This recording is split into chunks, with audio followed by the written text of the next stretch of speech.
अब next topic हम पढ़ने वाले हैं वो है प्रीएम्बल ऑफ द कॉन्स्टिट्यूशन।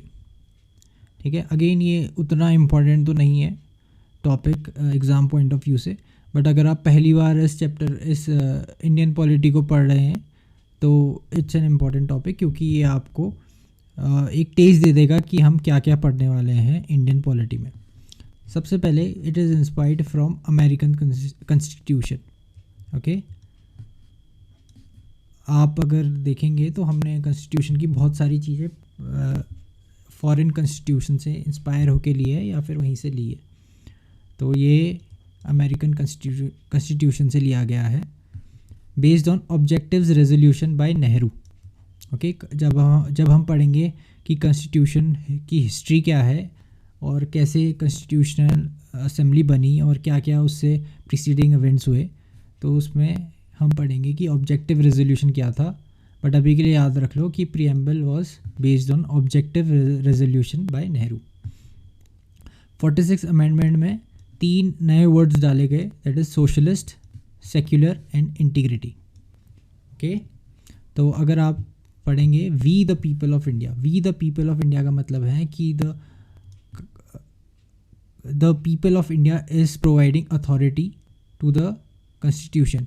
अगर आप बोले कि अगर आपसे कोई पूछे कि कॉन्स्टिट्यूशन तो एक बुक है, why is it so important, कोई एक दूसरी बुक लक्ष्मीकांत को हम इंडियन पॉलिटी का वो क्यों नहीं मान लेते guideline?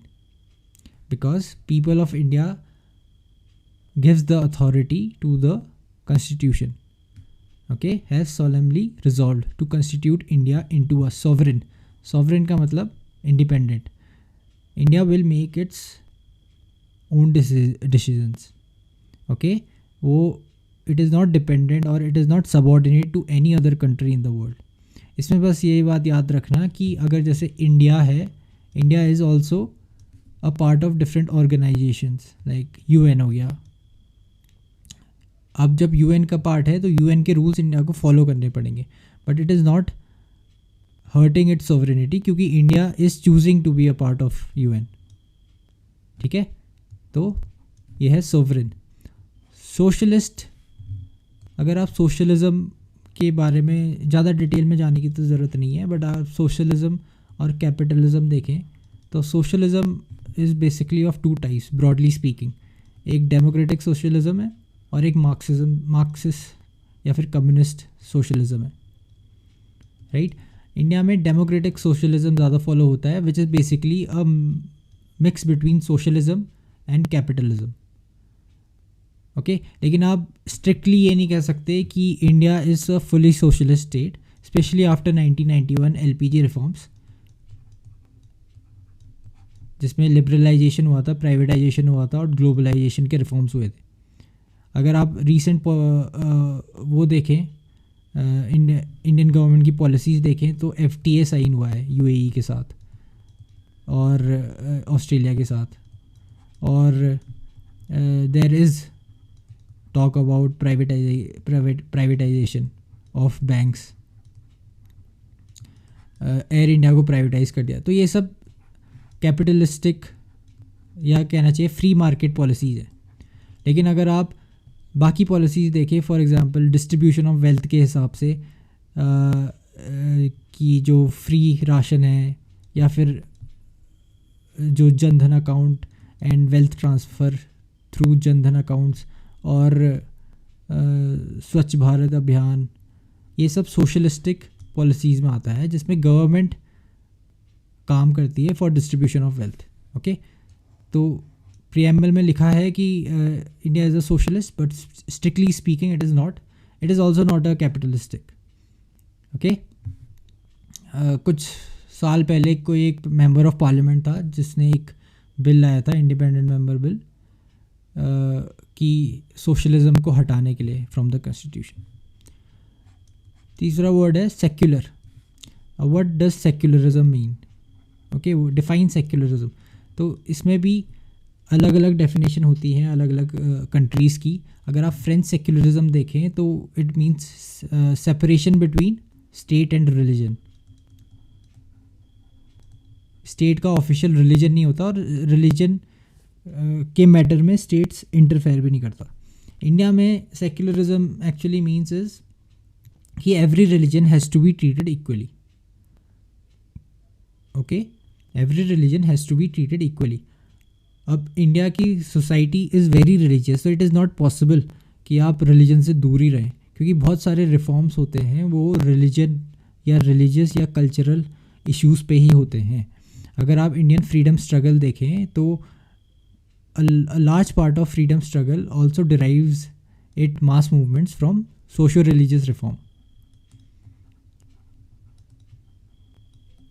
Okay, so the religion is a very big part of our society, and religious reforms are also part of that society, और वो responsibility गवर्नमेंट को दी गई है. इसलिए secularism, Indian form of secularism is very different from the western form of secularism. इसमें the state actively interferes with the religion in order to, but it treats every religion equally.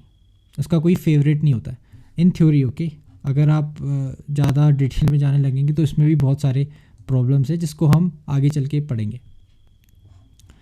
Secularism ये हो गया. Democratic, again democratic is rule of people, by the people, for the people. Basically it means elections are held regularly, and the election machinery of India is the most sophisticated one. अगर आप US का election देखें, past वाला election, और जो उसमें गंद मची थी, then you should be very proud of the elections that are conducted in India at such a large scale. It is the biggest election that is happening in the history of humankind. और yes, we should be very proud of our democratic credentials. फिर है Republic. Republic का मतलब है कि head of the state is not a hereditary figure. ठीक है, it is elected. Head of the state कौन होता है? प्रेसिडेंट. ओके, अगर आप यूके देखें तो उस वहाँ पर head of the state is the queen, और वो जो फैमिली है वही हेड ऑफ स्टेट रहेगी हमेशा. तो it is not a republic. UK is a monarchy, India is a republic. Okay, तो ये तो इंडियन के फीचर्स हो गए. इंडिया का क्या है? सोवरेन है, सोशलिस्ट है, सेक्युलर है, डेमोक्रेटिक है, रिपब्लिक है. और ये है व्हाट आर द एस्पिरेशंस और what are the objectives of the constitution of India. तो ऑब्जेक्टिव्स हैं to secure all its citizens justice, okay, socio-economic and political justice. अब ये कैसे करता है? थ्रू फंडामेंटल राइट्स हो गया, कुछ DPSPs के थ्रू करता है. Okay, and different articles. Liberty of thought expression, belief, faith and worship. Liberty of क्या क्या? Thought expression, belief, faith and worship.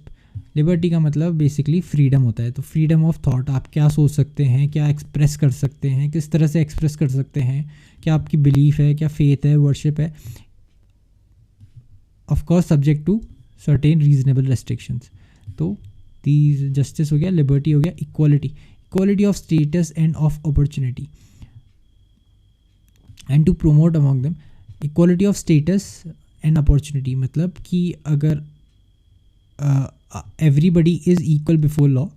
अगर आप अमीर हो, गरीब हो, right, you should be treated equally and you should be given equal opportunity. ऐसा नहीं होना चाहिए कि अगर आप अमीर हो तो आपके पास अपॉर्चुनिटीज़ ज़्यादा होंगे, राइट. तो state has to make certain laws and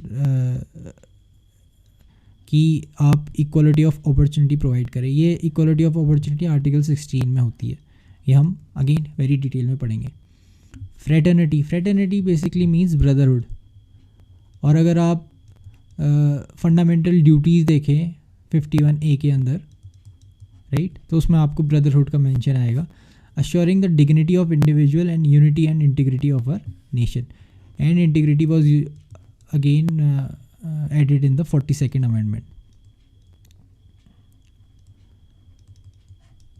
Okay, फिर है in our Constituent Assembly this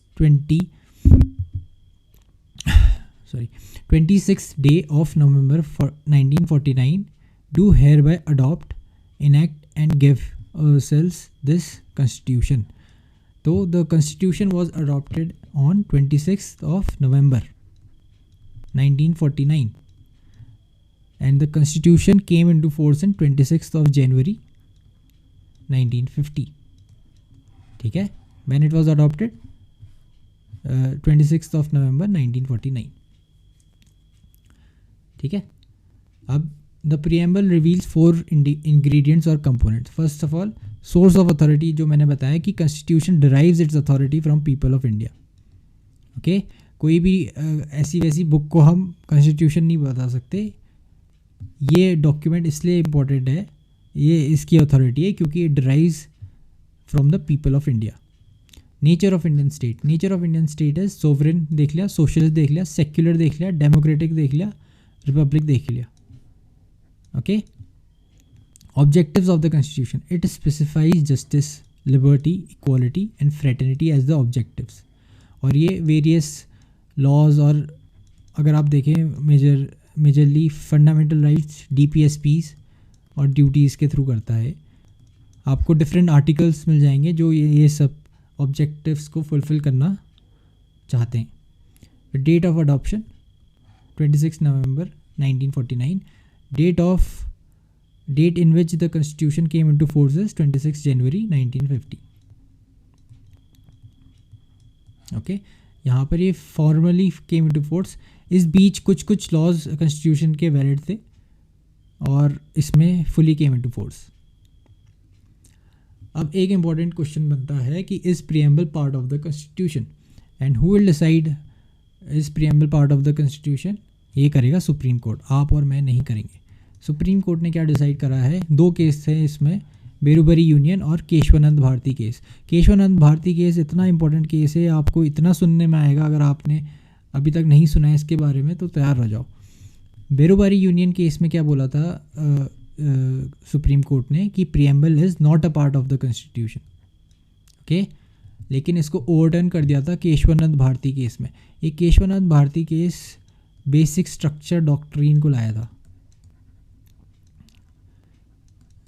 ठीक है, ये GS2 का अगर आप सिलेबस निकाल के देखेंगे तो उसमें basic structure as it is mentioned है. तो ये बहुत इंपॉर्टेंट केस है केशवानंद भारती केस. क्या है क्या नहीं है इसको आगे बढ़ेंगे, लेकिन अभी के लिए ये याद रखो कि preamble is a part of the constitution. ये प्री में पूछा गया है पहले. ठीक है, कि is preamble part of the constitution, MCQs के फॉर्म में. तो preamble is part of the constitution और इसी केस में बोला था held that the preamble can be amended subject to the condition that no amendment is done to the basic features. ठीक है, अमेंड कर सकते हैं बट अमेंड करते करते कॉन्स्टिट्यूशन के बेसिक फीचर्स को हम हटा नहीं सकते. ठीक है, ये तो था preamble. Again it's a very introductory chapter, ज़्यादा इसमें पढ़ने को है नहीं, लेकिन हाँ अगर आपने पहली बार पढ़ रहे हो तो ये आपको थोड़ा बहुत आइडिया देगा कि आगे के लेक्चर्स कैसे होने वाले हैं. Okay, thank